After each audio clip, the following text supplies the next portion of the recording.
रहा हूँ वही सत्य है भाई। हमें परमात्मा ही चाहिए, हमारे विचार में है। आपको यह है कि हमको परमात्मा की जगह परमात्मा मुझे दर्शन दे या न दे, हमारी जो कामना है, चाहे ऐसे हम वहाँ शुरू दौर में वहाँ तपस्या किए थे, करीबन 6 महीना मैं वहाँ रहा।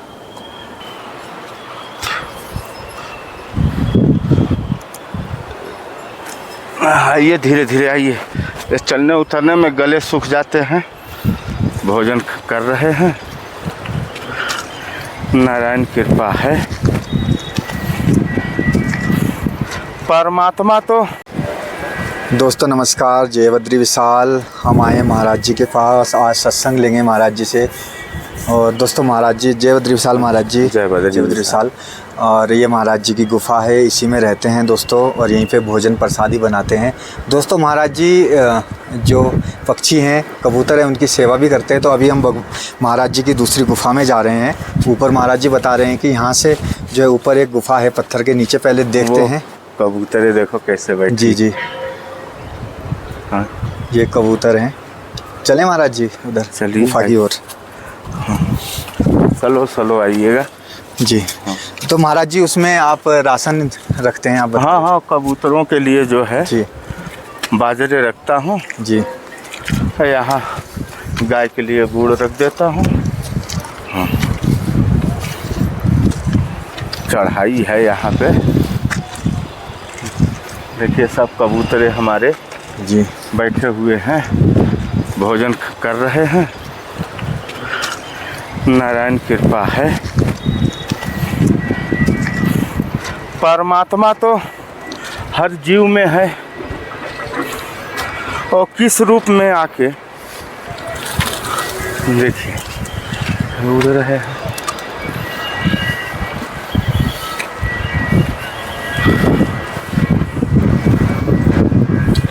परमात्मा जो है हर जीव में है। महाराज जी ने ये बाजरा डाला हुआ है, देखिए दोस्तों यहाँ पर कबूतरों के लिए। क्या और ऊपर है महाराज जी? हाँ हाँ, इधर से आना पड़ेगा। धीरे धीरे आइए जी। अरे तेरी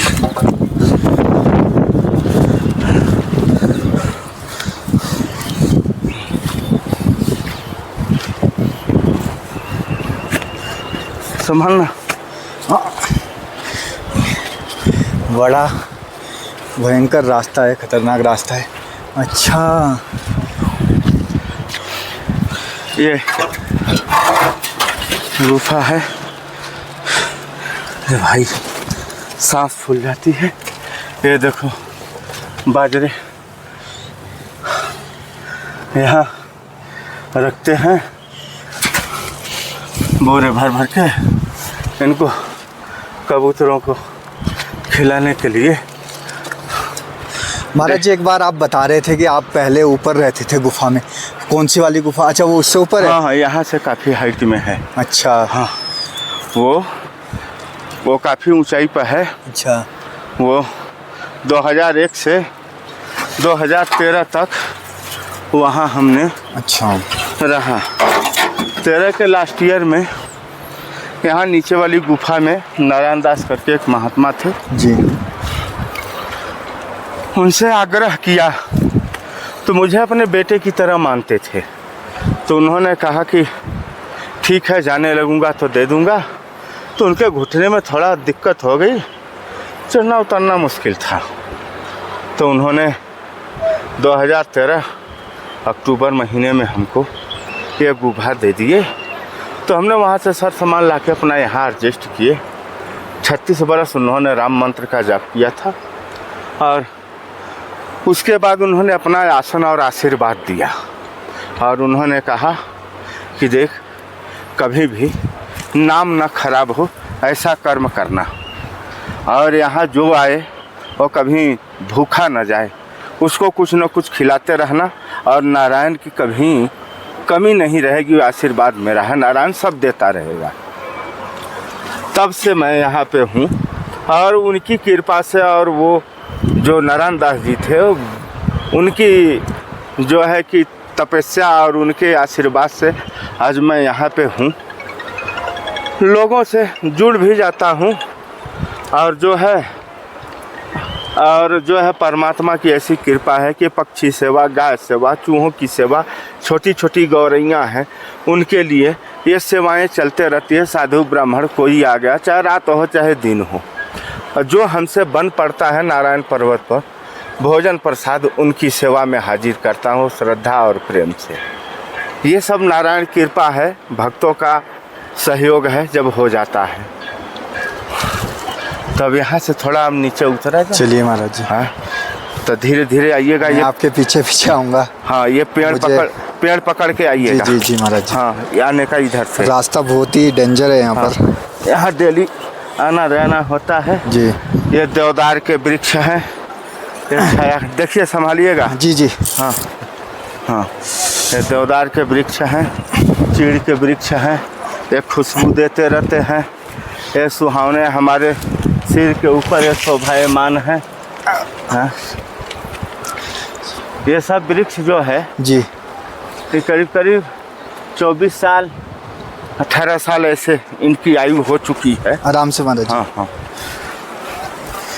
अच्छा, अभी भी बहुत छोटे हैं महाराज जी तो। हाँ, यहाँ क्या है जी, ठंड से पेड़ों की विकास कम होती है जी। हाँ, ये सब 2001 में मैं जब यहाँ आया था तो उस साल का ये वृक्षों का रोपण हुआ था। आर्मी ITBP ने इसको लगाया था। उन लोगों ने बड़ी सेवा करी है। IT और आर्मी के लोग, ITBP वालों ने इसको तारों से घेर घेर के थोड़ा थोड़ा इन वृक्षों को उन्होंने ऑक्सीजन के लिए लगाया कि यहाँ पे ऑक्सीजन की लेवल कम है, ये वृक्ष हो जाएंगे तो ऑक्सीजन लेवल जो है ठीक ठाक रहेगा। जी हाँ, इसलिए जो है यहाँ हरि की इच्छा से सब हो रहा है। हाँ, आइएगा, धीरे धीरे आइएगा क्योंकि स्लिप करने का चांस हो सकता है।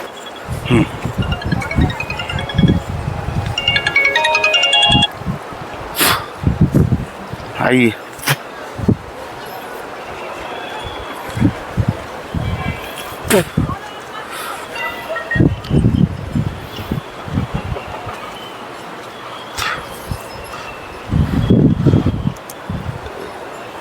आइए, धीरे धीरे आइए। इस चलने उतरने में गले सूख जाते हैं, सांस फूलने लगती है।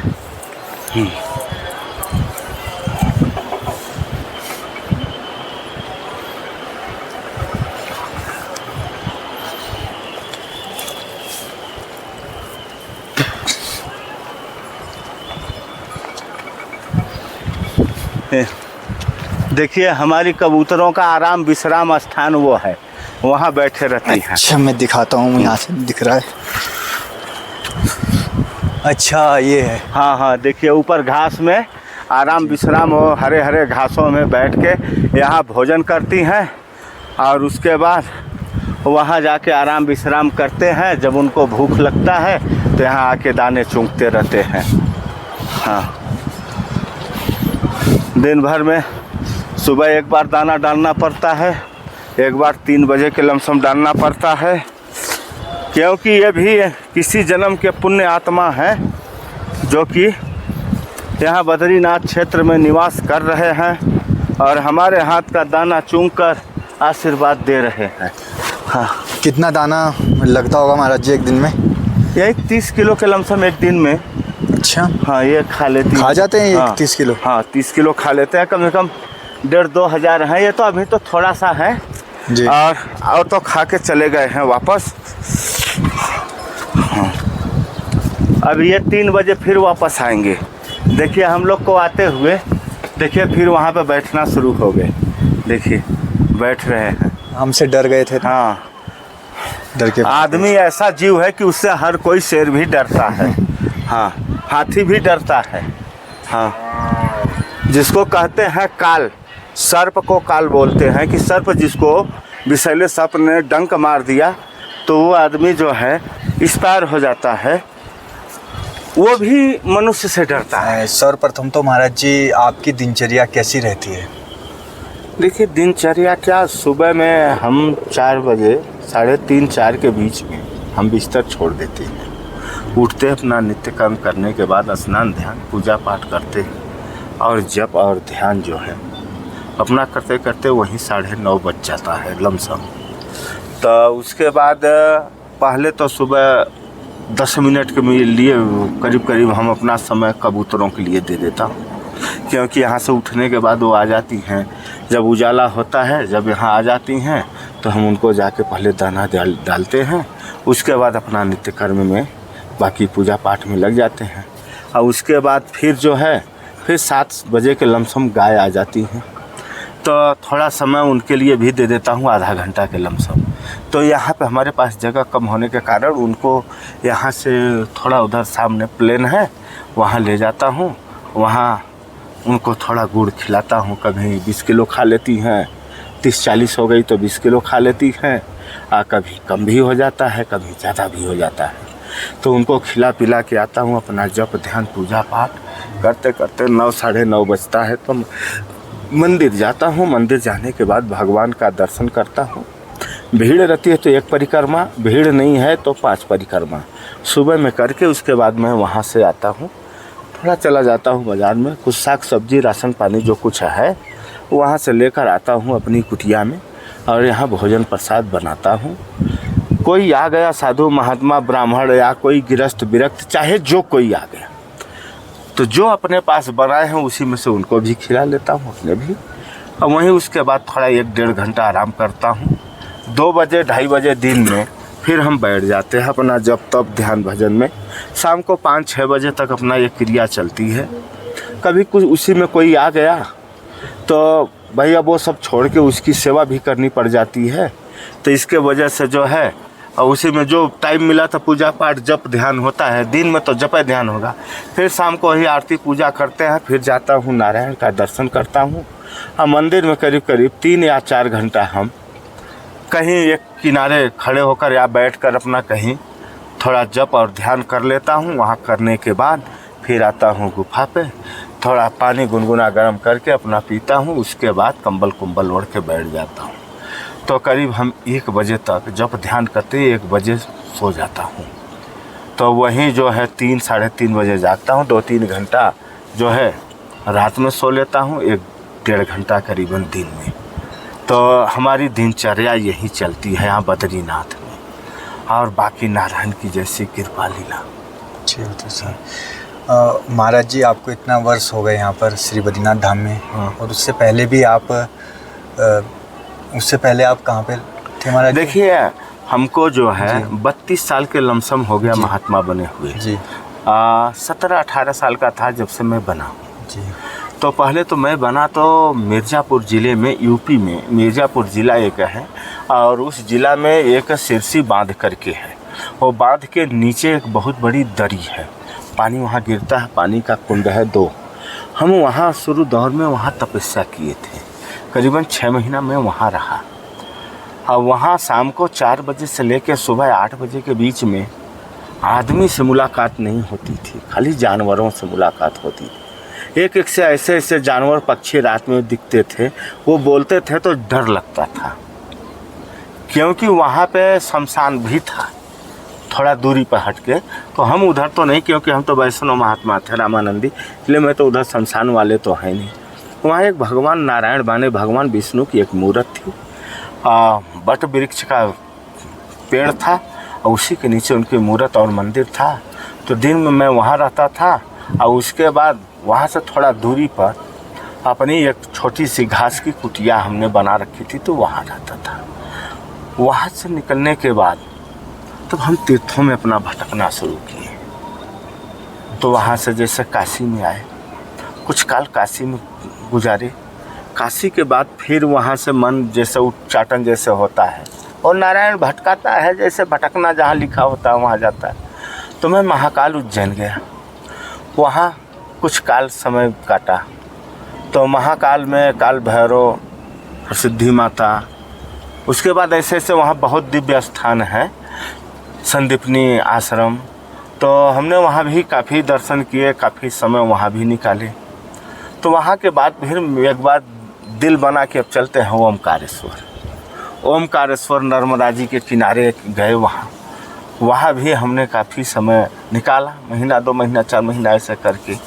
तो इस पार वो ओमकारेश्वर जी हैं और उस पार में ममलेश्वर महादेव। माने तो एक ही ज्योतिर्लिंग का होता है, मगर वहाँ दो माने जाते हैं, ममलेश्वर और ओमकारेश्वर। वहाँ पुजारी पंडों से काफ़ी जमती थी, इसलिए मैं मंदिर में जाता था, वो लोग देख लेते थे तो दर्शन पूजा बढ़िया से हो जाता था, करा देते थे। वहाँ के बाद मैं फिर त्र्यंबकेश्वर नासिक में चला गया। वहाँ भी हमने काफ़ी समय काटी त्र्यंबकेश्वर में। हाँ, वहाँ ब्रह्मा और विष्णु महेश से तीनों लोग को दर्शन वो शिवलिंग में होता है। तो वहाँ तो प्रत्यक्ष नीचे दर्शन तो नहीं होता है, वहाँ ऊपर कांच लगा हुआ है और कांच में दिखाई देते हैं, क्योंकि वहाँ तक जल्दी किसी को जाने नहीं देते हैं। बड़ा जिसका जान पहचान या कोई वैसा साधु महात्मा है तो चला जाता है। तो भगवान शिव जी की कृपा हुई, हमें भी वहाँ स्पर्श करने का अवसर मिला था। वहाँ के बाद से मैं फिर बैजनाथ धाम गया था। बैजनाथ धाम में कुछ काल वहाँ गुजारा। वहाँ गुजारने के बाद जमा नहीं कही, तो हमने कहा चलते हैं गंगा सागर। तो फिर गंगा सागर हम गए अपनी मुनि के आश्रम। वहाँ स्नान ध्यान किए, वहाँ भी रहे। घाट काली में काली घाट का जो है महाकाली का दर्शन किए। फिर गंगा पार में भूतनाथ मंदिर है, वहाँ भगवान महादेव का वहाँ दर्शन किए। उसके बाद से उधर से घूमते घामते हमने कहा कि अब हरिद्वार ऋषिकेश। तो हरिद्वार ऋषिकेश में अपना जो है यहाँ 99 में मैं आया। 99 में आया तो इधर घूम कर ऋषिकेश से ही वापस में चला गया। तो फिर जो है 2000 में फिर आए तो ऋषिकेश से ही घूम घाम के दर्शन मेला करके चले गए। तो काशी क्षेत्र में सोनभद्र जिला है, वहाँ अपनी एक कुटिया है, तो वहीं मैं रहता था और तीर्थों में घूमते रहता था। पैसा है तो किराए भाड़े लगा के चला जाता, नहीं तो पैदल अपना चल लेते थे। 2001 में जब मैं यहाँ आया हरिद्वार, तो हर की पौड़ी के पास महादेव लंबे वाले हैं, उन्हीं के पास मैं गया और वहीं बैठा था। दिन का करीबन 1 बज रहा था और महादेव की कृपा हमने देखा। हमने कहा सरकार दुनिया के मालिक हो, कृपा हो जाए, चारों धाम की यात्रा करने की इच्छा है। और महादेव की ऐसी कृपा, वहाँ से हम चले। ये मई का महीना था, उस समय जो है 14 या 16 मई को कपाट खुला था बद्रीनाथ जी का। और हम वहाँ से पैदल यात्रा पहले यमुनोत्री गए, यमुनोत्री दर्शन किए, फिर उत्तरकाशी आके फिर जो है कि हम गंगोत्री गए। गंगोत्री से फिर जो है उतरे, तो फिर जो है कि वहीं टिहरी बांध के ऊपर से होते हुए श्रीनगर से पहले कीर्तिनगर है, वहाँ आए, वो रास्ता पहले था। वहाँ से फिर जो है रुद्रप्रयाग होते हुए उसके बाद केदारनाथ गए। तो गौरी कुंड से चढ़ाई होती थी, उसके बाद वहाँ गौरी कुंड से स्नान ध्यान करके उसके बाद हम चढ़ाई किए। सुबह चले थे करीब 4-5 बजे, हम 3-4 बजे के लमसम 14 किलोमीटर हम चढ़े केदारनाथ, क्योंकि अपना ओढ़ना बिस्तर सब कुछ अपने कंबल कुंबल लेकर चलते थे तो वजन था। तो वहाँ दर्शन वर्शन किए। वहीं भारत सेवा आश्रम था मंदिर के पीछे, मैं एक नाइट वहाँ रुका। फिर सुबह में जो है भगवान भोले भंडारी का दर्शन करके फिर आए, जो है रामानंदी आश्रम है 2 किलोमीटर नीचे, वहाँ रुके। और वहाँ रुकने के बाद थोड़ा समय वहाँ नाश्ता पानी उन्होंने दिया, थोड़ा जलपान किए, फिर हम नीचे उतर गए। वहाँ से फिर चलते बने, चलते चलते फिर आए बद्रीनाथ। बद्रीनाथ में आए तो 3 बजे यहाँ पहुँचे थे दिन में। उस समय की बात याद है कि यहाँ पहुँचने के बाद मैं लाइन में लग के भगवान नारायण का दर्शन किया था। नारायण का दर्शन किया और मैंने इनसे कुछ नहीं कहा। हमने दर्शन करके कहा कि हमें भी अपने पास रख लिए, कुछ नहीं चाहिए। उसके बाद मैं 3 दिन यहाँ रुका। 3 दिन रुकने के बाद मैं ब्रह्म कपाली के ऊपर धनीधर महाराज का आश्रम है, मैं उन्हीं के पास रुका था। वहाँ रुकने के बाद 3 दिन के बाद मैं फिर नीचे उतरा चमोली। हम जब पहुँचे हैं यहाँ से 4-5 दिन लगा था, चमोली पहुँचे हैं, तब उसके बाद वहाँ जाते जाते बद्रीनाथ जी का कपाट बंद हुआ। उस साल 19 नवंबर को कपाट बंद हुआ था, जहाँ तक याद है, कन्फर्म तो नहीं, 19 नवंबर को लमसम है कि हमको याद है कि बंद हुआ था। उसके बाद जो है कि वहाँ के बाद से फिर मैं चला गया फिर काशी क्षेत्र में। उसके बाद फिर जो है आए यहाँ, फिर दूसरा साल जब कपाट खुला तो भगवान की ऐसी कृपा हुई, एक महात्मा यहाँ हमको मिल गए। उन्होंने कहा कि चलिए हमारे साथ रहिए। तो अभी जो ऊपर में गुफा हमने दिखाई थी और सिंचाई विभाग का दीवार है, उसके ऊपर गोदावरी गिरी की कुटिया थी। वो महात्मा वहाँ रहते थे, वो हमको वहाँ लेकर गए, वहीं रहने लगे। वहीं पर सारी व्यवस्था धीरे धीरे हो गई और बाद में भगवान की ऐसी कृपा कि वहाँ कई महात्मा हो गए। खटपट होने लगा, माने कोई जप कर रहा है तो कोई चाय बना रहा है, तो कोई तिलक श्री कर रहा है, तो कोई कुछ कर रहा है। तो हमने कहा प्रभु कहीं एकांत हो जाता। तो उसी के जस्ट ऊपर थोड़ी सी ऊपर पर एक गुफा थी, वो गुफा में ताला लगा था। एक महात्मा से हमने कहा वो दे दिए, मैं उसी में रहने लगा। तो 2001 से लेकर 2000 जो है वहाँ 13 तक मैं रहा। 13 के लास्ट में मैं यहाँ नीचे आया जहाँ इस समय मैं हूँ। ये नारायण दास की गुफा थी, उन्होंने हमको दिया और तब से यहाँ रह रहा हूँ। यहाँ पक्षी, गाय, चूहे जो है उसकी सेवा होता है। हमारे पास न कोई पैसा है न कुछ है, ये सब कुछ नारायण का है। जो भक्त देता है उसका है। हम तो सेवा करते हैं, हमको क्या मिलने वाला है। जो कोई देता है मैं उसको दान में दिया, हमने भी दान में किसी को दे दिया, चाहे पक्षी को दे दिया, गाय को दे दिया। हमने उसका दिया हुआ दूसरे को दिया। हमने तो मेहनत मजदूरी जो कर दिया, नारायण को जो अच्छा लगा वो मुझे भक्ति दे, ज्ञान दे या शक्ति दे, वो तो उसकी मर्जी। और ये सेवा तो भक्तों की होती है, हमारी तो कोई पर्सनल तो है नहीं। जो देता है उसी का तो है, हमारा क्या है।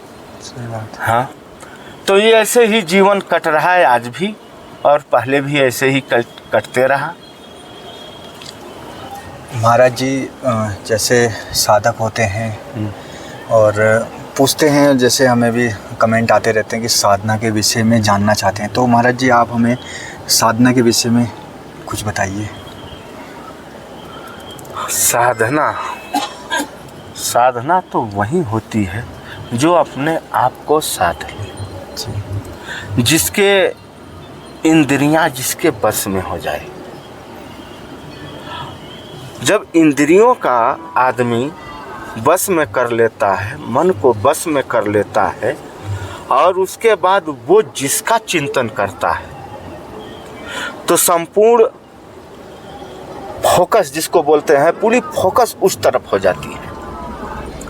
तो जब पूरी फोकस जिस तरफ हो जाती है तो वो जहाँ ध्यान लगाता है, जैसे मान लीजिए कि भगवान बद्री नारायण पर, हनुमान जी पर, महादेव पर, माता लक्ष्मी पर, चाहे जिस पे लगाता है, तो जब ये आदमी पूरी इंद्रियों को काबू में करके और जो है और परमात्मा के तरफ ध्यान कर देता है, योग की तरफ, जिसको कहते हैं योग, माने इंद्रियों को बस में करके समाधि स्थल में होके एक जगह एकाग्र होके चित्त से, और जिस चिंतन करेगा वहाँ से उसको जो है प्रकाश और दिव्य ज्ञान प्राप्त होना शुरू हो जाएगा। जो कामना से वो करेगा वो चीज़ उसको प्राप्त होती है। हाँ, अब भाई उसमें अलग अलग लोगों का अलग अलग मत और अलग अलग विचार होता है। ये नहीं कि जो मैं बोल रहा हूँ वही सत्य है। भाई हमें परमात्मा ही चाहिए, हमारे विचार में है। आपको यह है कि हमको परमात्मा की जगह परमात्मा मुझे दर्शन दे या न दे, हमारी जो कामना है, चाहे ऐसे वैभव कीर्ति जो कुछ है वो पूर्ण कर दे, तो परमात्मा उसको वो चीज़ दे देगा। हमको इच्छा है कि नहीं, हमको डायरेक्ट परमात्मा ही चाहिए, तो हमको परमात्मा मिलेगा। महाराज जी जैसे साधना करते हैं तो साधना मार्ग में क्या क्या चुनौतियाँ आ सकती हैं? देखिए, साधना मार्ग में जी चुनौतियाँ अनेकों प्रकार की आती हैं। जैसे आप यहाँ पे हैं, यहाँ पे आप रहते हैं बद्रीनाथ में, सन्यासी हैं, संत हैं, तो उनके जीवन में भी क्या क्या चुनौतियाँ आती हैं? देखिए, इसमें चुनौतियाँ आती हैं। पहले तो आप आसन पर बैठ के ध्यान में जाएंगे तो इंद्रियां भटकाना शुरू करती हैं। इंद्रियां भटकाना, आज के डेट में खुले हुए पशु को उसको बांधो तो वो तोड़ मारेगा कि हम खुले घूमें और खाएं पिएं मौज करें। तो उसी तरह हमारे शरीर की जो इंद्रियां बचपन से लेकर 20 साल 25 साल 30 साल जो जैसी स्थिति में जाके साधना में गया, तो वो इंद्रियां तोड़ मारती हैं, क्योंकि वो बस में होना नहीं चाहती हैं। मगर आदमी धीरे धीरे धीरे धीरे उसको कंट्रोल करता है। एक ही बार नहीं कंट्रोल होता है। जैसे कभी 2 मिनट ध्यान लगाया, कभी 5 मिनट लगाया, कभी 10 मिनट लगाया, कभी 1 घंटे लगाया, कभी 4 घंटे लगाया, कभी 18 घंटे भी लग जाते। 20 घंटे भी लगाने वाले लगा लेते हैं ध्यान, कभी 24 घंटे का 24 घंटे लगा देते हैं।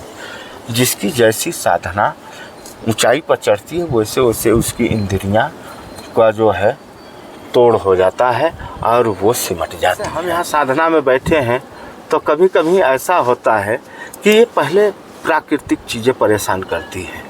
अभी साधना में बैठे हैं, कोई महात्मा आ गया तो आपको आसन छोड़ के उसकी सेवा करना पड़ेगा। गुरु जी ही आ गए तो भी उठ के उनको दंड प्रणाम, उनको आसन देना पड़ेगा। कोई आम आदमी अभी आ गया तो उसके लिए आपको उठना ही पड़ेगा। दरवाजे पाए हुए अतिथि को आप दुत्कार नहीं सकते हैं, न मना कर सकते हैं। कुछ नहीं है तो उसको आदर से बैठाएंगे, एक गिलास पानी के लिए पूछेंगे, भाई थोड़ा जलपान कर लीजिए। तो ये सब चुनौतियां हैं। और वासना प्रवृत्तियां भी जब तपस्या बढ़ती है तो वो भी आपको डिस्टर्ब करती है। इसलिए साधु महात्मा सात्विक भोजन लेते हैं। सात्विक भोजन लेंगे, अल्प आहार लेते हैं कि उनकी इंद्रियां, उनके सिर्फ भोजन उतना ही चाहिए कि शरीर चल फिर पाए, उतनी पावर ऊर्जा शरीर में उत्पन्न न होए कि विकार उत्पन्न कर दे। और बड़ा सोच समझ के भोजन भी करना चाहिए। इसलिए कितने महात्मा हैं जो फलाहार रहते हैं, कितने महात्मा हैं जो दूध पी कर रहते हैं, कितने महात्मा हैं जो दिन भर कुछ नहीं लेंगे, शाम को 2 रोटी अपने हाथ का बनाते हैं और पाते हैं। क्योंकि उनको मालूम है कि साधना में ज़्यादा भोजन, ज़्यादा घूम घाम, यहाँ वहाँ दौड़ना, ये जो है कि उल्टा सीधा देखेगा, उल्टा सीधा सोचेगा तो वो व्यवधान उत्पन्न करती है। साधना में हर तरह से बचना पड़ता है। जैसे कहते हैं कि 32 दांतों के बीच में जीभ है, वो हर कार्य करती है मगर वो बराबर बचते रहती है। वैसे ही साधु को ही बचना पड़ता है। उसकी दृष्टि कभी किसी पर गलत न पड़े, सबको अपना समझे, सबको अपनी माँ बहन समझे, सबको भाई बंधु समझे, तब जाकर वो बच सकता है। और उसके उपरांत गुरु और नारायण की कृपा होगी तब। जी नहीं, यहाँ तो कितने लोग भटक जाते हैं, अच्छे अच्छे विश्वामित्र नारद जी जैसे भटक गए। तो हम हार मान सके ये शरीर हमारी क्या औकात है। वो नारायण कृपा, गुरु कृपा है तो कोई बात नहीं, तब तो हम बच ही जाएंगे। जी महाराज जी। हाँ जय बद्री विशाल। तो महाराज जी जैसे नए साधक हैं उनके लिए कुछ आप संदेश देना चाहते हैं? नए जो साधक हैं तो पहले तो ये जानिए कि वो गुरु दीक्षा लेने के बाद वो गुरु चरणों की सेवा करें और गुरु जी के बताए हुए मंत्र का वो जबरदस्त जाप करें। चाहे वो गिरस्त हो या वो विरक्त हो।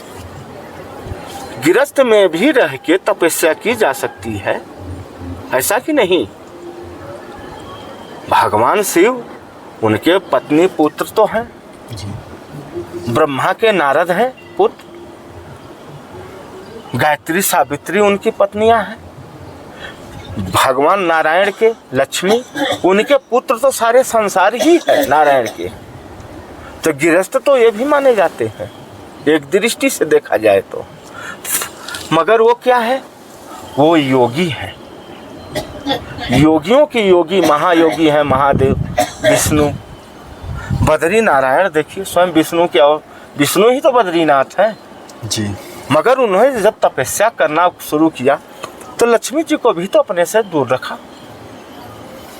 श्री देवी, भूदेवी, लीला देवी, उर्वशी, ये सारे उनके ही तो जो है कि अंग हैं। मगर उन्होंने साधना के दरमियान उन्होंने सबको साइड किया कि हमको साधना करने दो, तपस्या करने दो। तो तपस्या के दरमियान ये मोह माया कुछ नहीं होनी चाहिए। अब भगवान नारायण किसका ध्यान करते हैं, किसका चिंतन करते हैं, ये मुझे नहीं पता। पद्मासन में बैठे हैं, तपस्या रत्न मूर्ति है, ये मैं जानता हूँ। वो कौन सी मंत्र का जाप करते हैं, किसका ध्यान करते हैं, ये तो मुझे नहीं पता। और किसी को पता हो तो मैं नहीं बता सकता। महादेव 87,000 वर्ष की समाधि लगाते हैं, किसका ध्यान करते हैं, किसका जाप करते हैं। संसार के लोग तो यही कहते हैं कि भगवान शिव का ध्यान जो है भगवान नारायण करते हैं और भगवान नारायण का ध्यान भगवान शिव करते हैं। वो इनको जपते हैं, ये उनको जपते हैं। मगर यहाँ संसार में रहने वाला क्या करता है, हम शिव के उपासक हैं वो अलग तनेन होगा, और वो कहेगा हम विष्णु के उपासक हैं वो अलग। और जब एक दूसरे के पूरक हैं तो दोनों एक ही हुए ना। तो हम आप ये 25-50 साल का आयु का ये हाड़ मांस का शरीर लेके जो है उलझे, तो हमारी मूर्खता है। जब उनमें भेद नहीं तो हम क्या भेद करें। जो शिव वही विष्णु, विराट रूप में उन्होंने दिखा दिया। ब्रह्मा हमी, शिव हमी, विष्णु हमी, हनुमान हमी, गणेश हमी, आदि अंत मध्य सब हमी हैं। तो काहे का भेद। पेड़ के पत्ते पर पानी देने से पेड़ हरा नहीं होता है, उसके जड़ में पानी देने से वो हरा होगा। क्योंकि जड़ में जब पानी देंगे तो उसके द्वारा सारे जगह जल पहुंचेगा। तो इसलिए जिसको पकड़ना है वो जड़ को पकड़े, धर्म को पकड़े, अपने अवगुण को छोड़ के अपने सद्मार्ग को पकड़कर और परमात्मा के चरणों में लग जाए और उसका बेड़ा पार है।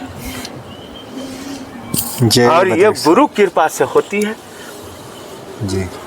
चाहे वो गृहस्थ हो, विरक्त हो, योगी हो, चाहे वो कोई हो, गुरु दीक्षा लिया है तो गुरु की सेवा करे और गुरु के बताए हुए मार्ग पर चले और गुरु मंत्र का जाप करे। उसी में उसका भला और कल्याण है, मुक्ति का मार्ग है। जी, जय बद्री विशाल। दोस्तों ठीक है दोस्तों, इस वीडियो में इतना ही। अगर आपको वीडियो अच्छी लगी तो लाइक ज़रूर कीजिएगा, चैनल को सब्सक्राइब जरूर कीजिएगा। धन्यवाद। जय बद्री विशाल।